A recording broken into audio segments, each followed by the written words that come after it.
بهترین بازیگری که روبروش بازی کردی کی بوده؟ یه اسم بگو. خانم یا آقا؟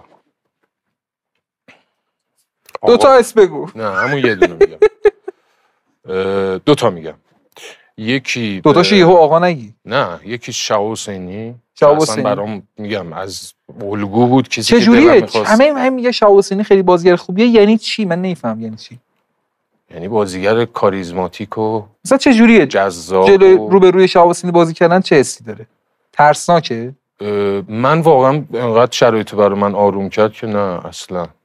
ولی تو رو دلم میدونی کی موند؟ کی؟ که از سر شهرزاد یکی دو تا سکانس با هم بازی کردیم، ولی دلم می‌خواست یه کار مثلا زیاد با هم کار داشته باشیم. یه کار اونجوری دارم. ترانه خیلی دلم می‌خواست با ترانه یه فیلمی بازی کنم.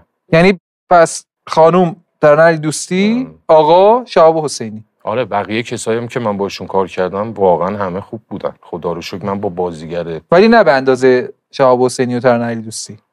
ببین در واقع داری به همکارات میگی کافی نیست. یه چیزی اشتباهه. خب ببین فوتبال مثلا تو فصل یه بازیکنی میاد مثلا میشه بهترین بازیکن فصل به خاطر امتیاز گلزنیشه. آره. پاس تو بازیگری فرق داره. الان شما بازیگر باشی با من بازیگر فرق داره. ولی نظر تو به هر حال اینه دیگه. نه اصلا هم اینی چرا حرف میزنی؟ گفتی شهاب حسینی به نظرم خوبه به خاطر اینکه از دیدنش بازیگر شدم، دلم می‌خواست بازیگر بشم. خب همین برات لذت بخش بود شهاب حسینی. با بقیه دوست نداشتی بازی کنی؟ چرا؟ خیلی هم دوست داشتم. اینو نگفتی؟ نه اصلا نگفتی حالم به هم میخواد از اینکه بخوام جلوی بقیه بازیگر.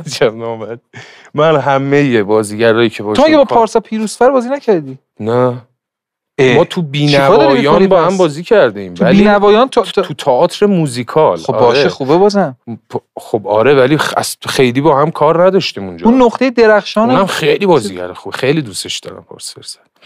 خیلی دوستش دارم. حالا بازیش و اینا که من تخصصی ندارم نظر بدم، ولی واقعا عالی. من خدا رو شکر با هر کسی که کار کردم بازیگرای خوب، آدمای چه جوریه پارسا پیروزفر؟ همون شکلیه که نشون میده؟ آره دقیقاً.